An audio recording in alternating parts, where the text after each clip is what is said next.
განსაკი და ლამაზი სხეული არც თუ ისე ბევრ ფულსა და მოთმინებას მოითხოვს. არ აქვს მნიშვნელობა ზამთარია თუ ზაფხული. არც იმას როგორი ტიპის კანი გაქვთ. რადგან დერმატოკოსმეტოლოგები ზედმიწევნით შეგირჩევენ სხეულის გამაჯანსაღებელ თერაპიას და იზრუნებენ იმაზე, რომ თქვენ არაჩვეულებრივად გამოიყურებოდეთ. ყველა ქალბატონს სჭირდება თავისთავად სხეულის მოვლა. ეს არ არის დამოკიდებული თქვენ სეზონურობაზე. აქედან გამომდინარე დღეს ჩვენ რასაც ვაკეთებთ, ეს არის მრავალფეროვანი პროცედურა. ეს არის ანტიცელულიტური გასახდომი თავისთავად მოდელირებისთვის ძალიან კარგი. პირველი ეტაპი, რასაც ჩვენ ახლა ვაკეთებთ, ეს არის ვაკუუმი.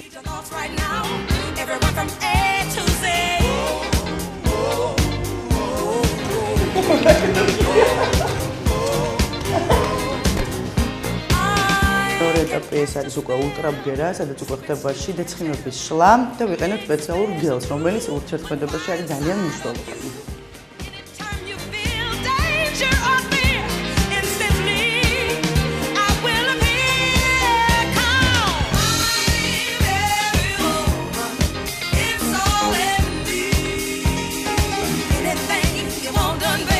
მესამე ეტაპი ეს არის უკვე ვაკეთებთ დრენაჟს, ანუ რა ხდება, რომ ცხიმის გამოდევნა ხდება, არანაირი დისკომფორტს არ განიცდით, ასევე სპეციალურ გელთან ერთად ვაკეთებთ ამ პროცედურას, რომ დავიწყოთ, ხო?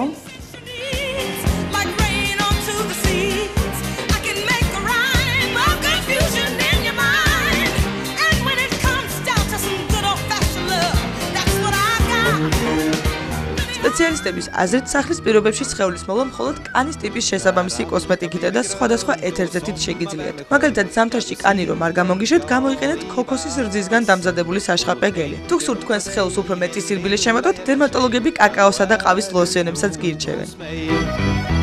სხეულის ძირეული წმენდისთვის საჭიროა სკრაბები, რომელიც დღეს ბაზარზე უხვად არის წარმოდგენილი. მაგრამ თუ თქვენ არ ენდობთ სხვადასხვა ბრენდის კოსმეტიკურ საშუალებებს, მაშინ შეგიძლიათ ეფექტური სკრაბი სახლის პირობებშიც დაამზადოთ. ამისათვის დაგჭირდება 8 ჩაის კოვზი ყავა, 4 ჩაის კოვზი კაკაო და 6 ჩაის კოვზი შაქარი. მიღებულ მასას უნდა დავამატოთ წყალი, ისე რომ ძალიან არ გათხელდეს და შემდეგ სველ კანზე გადავისვათ.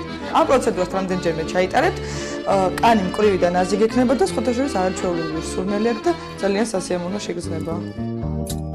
კიდევ რამდენიმე მნიშვნელოვანი რჩევა მათთვის, ვისაც სპეციალისტთან მისვლა ეზარება. დაიწყეთ დილამ სუბუქი ვარჯიშით, რომელიც მოგიწესრიგებთ სისხლის მიმოქცევას. ამგვარად სხეულის კაპილარების კვება ხდება. ეს ერთ-ერთი საშუალება იმისთვის, რომ დიდხანს არ დაბერდეთ. ვარჯიშის შემდეგ აუცილებელია შხაპის მიღება. სპეციალისტები კონტრასტულ შხაპსაც გვირჩევენ. ცხელი წყლის შემდეგ ცივი წყალი გადაიდოთ, რაც კანს ტონუს შემატებს. არ დაგავიწყდეთ საშხაპე ღრუბელი, რომელიც კანის ძირეულად წმენდაში დაგეხმარებათ. შხაპის შემდეგ გამოიყენეთ კანის დამარბილებელი საშუალებები. ვისაც ცხიმიანი კანი აქვს, ვურჩევ მხოლოდ საშხაპე გელსა და უბრალოდ საპონს დასჯერდნენ. Too sexy for my love, too sexy for my love, love's going to leave me.